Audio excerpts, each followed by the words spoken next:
story began March 14th in Matamoros, Mexico. It was early that Tuesday morning when Mark Kilroy and 3 friends were returning from a spring break celebration across the border. We kind of got separated and Billy kind of left Mark behind. We all came back to look for Mark and he was missing. Authorities from both the United States and Mexico searched for Mark Kilroy, the 21-year-old pre-med student, checking Mexican barrios, creek beds, and jails. But there were no leads or breaks until Mark's body was discovered in a mass grave containing the mutilated bodies of 13 people killed by members of a satanic cult. Mark and the 12 other victims had fallen prey to the demonic tactics of this man, Adolfo de Jesus Constanzo, an alleged drug lord known to his followers as the Godfather. In recent years, news media has begun to reevaluate and deconstruct the satanic panic, a bout of mass hysteria that afflicted the United States for over a decade. But what if it wasn't just hysteria? What if some of it was true? Ritual Rewind brings you into the darkest corners of the 1980s, uncovering the crimes, conspiracies, and occult fears that shaped a generation. Tonight, we delve into the brutal killing of Mark Kilroy, a college student who was kidnapped and sacrificed while on spring break in Mexico. It's a tale of drug smuggling, peyo mayambe, and cross-border tensions. It's the case of the devil and the Godfather, and I'm your host, Drew, and you're listening to The Ritual Rewind.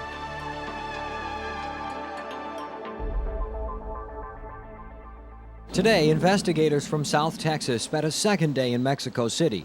They're trading information with the Mexican authorities who cornered the alleged drug smuggling gang members at this apartment building Saturday.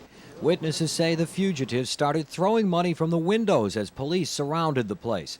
Captured suspects say as the shooting began, leader Adolfo de Jesus Constanzo ordered his own death and that of his closest companion at the gun of fellow gang member Alvaro de Leon Valdez. Last week, we discussed the rise of Adolfo Constanzo, the narco-satanist and El Padrino, and his priestess, Sara Aldrete. And while Elio and his cartel were experiencing prosperity on the southern side of the border, they were running into trouble on the north side. Constanzo explained to them that they needed the soul of a white man to provide protection on the American side. In peyo mayambe, the soul of a gringo was more effective in killing other white people and providing protection from them. Constanzo ordered his followers to bring him a gringo, and luckily for them, they had thousands to choose from, because at that very moment, hundreds of students had descended onto the border town for spring break. Mark Kilroy was a handsome 21-year-old pre-med student at the University of Texas. And on March 14, 1989, he was on spring break with his friends Brent Martin, Bradley Moore, and Bill Huddleston. They partied on the beach of South Padre Island, and then they headed south to Matamoros. And they weren't alone. Thousands of college students flooded the bars in Matamoros. But what they didn't know was that Seraphin sat in a van parked along the avenue, watching them. He was looking for the perfect sacrifice that would please the Godfather, Constanzo. 2 others were in a pickup parked behind him. They watched and waited as students stumbled in and out of the bars, drunk. This is Mark's friend, Bill Huddleston, describing the night of the kidnapping. We went into Matamoros and got there about 11 o'clock. We went to this small bar where the line was short and just stayed there for a little bit drinking. And then after we left the last bar that we were dancing and drinking at, as we were walking back on the main strip, and I mean there were dark areas, but it was still lighted, and it was a closing time. People were walking back. What time of night is it? It was around 2 a.m. Seraphin was nervous and drinking heavily. He'd already tried and failed to kidnap 2 other students earlier that night, but he lost them both in the heavy crowds. And as the night waned early into the morning, and the bars began to close, and the students exited into the streets and flowed towards the bridge that would take them to the safety of the States, this would be his last chance. That's when Seraphin spotted Mark and his friend exiting the bar. They were pulled into the massive crowd headed towards the border. Seraphin had to act quickly. As we're walking back, there was still people walking towards us too, so we were spread out, but we were basically together. And I stepped in front to go use the restroom in front of them to meet up with them. And when I got through using the restroom, I met back up with Bradley and Brent, and they had seen Mark, and they thought that he was in front of them and that already across the border. And I thought that he was farther back, because I thought possibly he might have been talking to this guy, a Mexican guy that was motioning and to, I don't know if it's to Mark or not, but it appeared to be that way at the time. Two of Mark's friends, Bradley and Brent, had walked ahead, while Mark lingered behind, preoccupied by a conversation with a pretty young woman he had met earlier that evening. The fourth of the group, Bill, had to pee and rushed off to find an alley to urinate in. It would be the last time any of them would see Mark alive. Seraphin got out of the van and shoved his way towards the boys. It was chaos. Thousands of drunk students don't move in a straight line. He watched as the woman ended the conversation with Mark and left with her friends. And for the briefest moment, Mark was alone. Seraphin made his move. He grabbed Mark and dragged him back to his van and shoved him inside. Here is Greg Maddox, the State Attorney General for Texas, describing what happened. They got him in the truck at gunpoint and basically held him and drove the truck around, met another car, and he got out and tried to run and was not successful in getting away. Another car cut Mark off. Almost as soon as they had kidnapped Mark, Seraphin had the urge to pee, and he pulled into a parking lot not far off the avenue. Mark used the opportunity to attempt an escape. He slammed through the van door and hit the pavement hard, but he bounded to his feet and sprinted. He just had to get through the parking lot and onto the street, and he'd be free. But the pickup truck cut him off, and Seraphin yelled, "Freeze!" and Mark stopped. He thought they were the police. They grabbed him again, handcuffed him, and threw him back into the van. Mark's friends waited at the bridge that led to the United States. They hoped that Mark had gotten lost in the crowd and would know to meet them there, but he never showed up. So they went back to the avenue to search for him. They checked the bars and the alleyways, but saw no one. They thought maybe that he'd gone back to the hotel with the woman he was talking to. At least, that's what they prayed. But when they returned to the hotel, Mark wasn't there either. They waited overnight, sobering up in their rooms, and when Mark still wasn't there in the morning, they went to the police and filed a missing persons report. Mark's parents, Jim and Helen Kilroy, were notified and immediately traveled to Brownsville. And while the Brownsville and Matamoros police battled over jurisdiction, Jim and Helen ventured across the border and took matters into their own hands. On the streets of Matamoros, they passed out thousands of flyers offering a $5,000 reward for the return of their son. Rumors were thick, ranging from Mark being held in a jail cell or being left for dead in the river. One woman reported to police that Mark had been abducted by a gang of students operating out of a local college that also happened to be devil worshippers, who had been kidnapping and sacrificing young children for over a year now. This idea was too crazy for the police to believe, and they wrote her off as a lunatic. No one knows who this woman was, but none of the tips that they received pointed them to Rancho Santa Elena, where Mark was being held. But it didn't matter, because by then, it was already too late. On March 15th, the morning after his abduction, Mark sat on a hammock beneath a grove of trees eating a breakfast that was served to him by the ranch's caretaker. After he finished eating, Constanzo ordered the ritual to begin. It was 1 p.m., and Mark had been kidnapped almost 12 hours ago. He needed to be sacrificed before the 13th hour, which they believed to be bad luck. So Seraphin duct-taped Mark's eyes and covered his head with a bag. They stripped him naked and escorted him into the chapel, where Constanzo and Aldrete awaited. The blood-splattered walls glowed eerily from the flickering flames of the black candles that burned around the altar. A severed goat's head was impaled atop a pitchfork, and a thick substance of blood and body parts simmered in the nganga. As the ceremony began, they strung Mark up above the cauldron.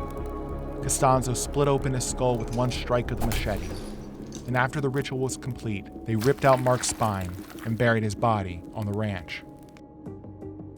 Almost a month had passed, and yet there had been no news on Mark's disappearance. Spring break was over, and any potential witnesses had long ago returned to their universities.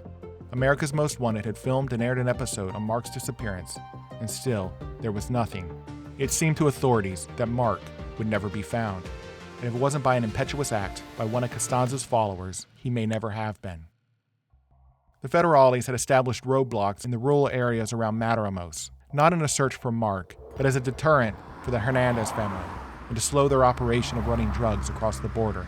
And on one day in May, Seraphin blew through the roadblock, and the federales gave chase. He led them to Rancho Santa Elena, where Seraphin leapt from his truck and approached the police, waving his arms erratically and yelling, "Shoot me! Your bullets can't hurt me. My soul is already dead." Luckily, the police didn't shoot him. They arrested him, along with the only other person there at the time, the ranch's caretaker. At the police station, Seraphin was defiant and refused to answer the police's questions. He spoke in riddles about being protected by black magic, the devil, and El Padrino.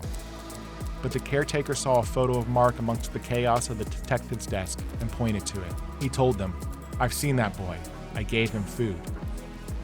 Within hours, law enforcement swarmed the ranch and arrested Elio and the other members of Constanzo's cult. Constanzo and Aldrete couldn't be found. Serafin grinned as he led the police to the shack. The air inside was foul and thick, and some of the police refused to enter it. Serafin stepped inside, and immediately his whole body began to swell and expand, a show of possession. The lead investigator was having none of it. He stepped up to Serafin, lifted his machine gun up to his ears, and blasted off a round. The officer then asked him, "Do you think your gods will protect you now?" And just like that, the show was over. Serafin's bravado was gone, and he acquiesced to the federales. Serafin, Elio, and the others identified the locations where the bodies were buried. The police forced them to dig them all up by hand. In all, 13 bodies were uncovered before the lead officer ended the search. That was enough for him. If there were more, he didn't want to find them.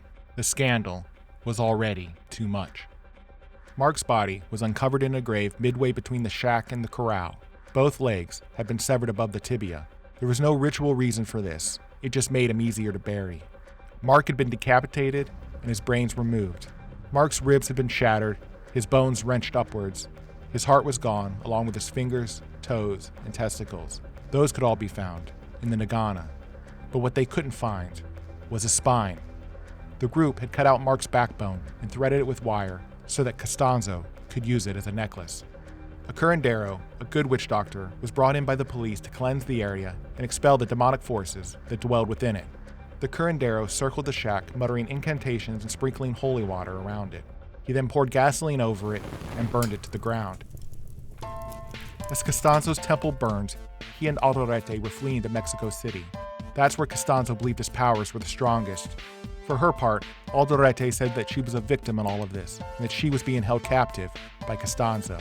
But regardless, the heat was on, and the federal police treated their search as a full-scale military operation. Constanzo's actions had brought the entire world's eyes on their country, and they needed a show of force. Mexico City had 300 cops on the streets searching for him. Constanzo and Aldrete held up in an apartment building, and as Constanzo watched as his world crumbled before him live on television, he became erratic, angry, and unhinged. And fearing that she may be his next victim, and unable to leave the apartment, Aldrete wrote a note asking for help and threw it out the window, where it was picked up by a passerby. On Saturday, March 6, 1989, a month after the discovery of Mark's body and 2 months after his disappearance, the police surrounded Constanzo's apartment in Mexico City. Constanzo spotted the officers, and a 45-minute gun battle ensued. Constanzo knew this was the end and started burning the piles of cash that he had brought with him. Thousands of dollars went up in flames. He then forced his lover into a closet and ordered another one of his followers, El Dubai, to kill him. El Dubai hesitated. He couldn't kill El Padrino. But Constanzo barked at him. Do it, or you won't like what waits for you in hell. El Dubai pulled the trigger, and Constanzo was dead. Aldrete and the remaining followers surrendered to the police. Aldrete said afterwards that she was taken to the morgue to identify Constanzo's body, and there, she was taunted by the police. Constanzo's body lay lifeless on the metal slab, his chest cut open for her to see. They yelled at her to take out his heart and drink from it, but she refused. They then grabbed a metal bowl that held Constanzo's brains and demanded she eat it, and again, she refused. They mocked her, beat her, and put her in a cell, where she remains to this day. The cult's alleged priestess denied taking part in sacrificial murders and apologized to the parents of slain Santa Fe College student Mark Kilroy. I'm sorry. If I wouldn't know that it was like this, I wouldn't. In researching this episode, we relied on the books Cauldron of Blood by Jim Schutz, Sacrifice by Jim Kilroy and Bob Stewart, The Work of the Devil by Gary Cartwright for Texas Monthly, and the documentary, The Narco-Satanists. The links can be found in the show notes. Thank you for joining us tonight on The Ritual Rewind. I'm looking to grow this podcast, so if you like it, please rate it and review it. If you're listening to this on YouTube, give it a like, and as always, you can interact with us at The Ritual Rewind on Instagram, TikTok, and Facebook. And as this is a podcast about when cassette culture met cult culture, please stay tuned for this week's movie pairing after this short break.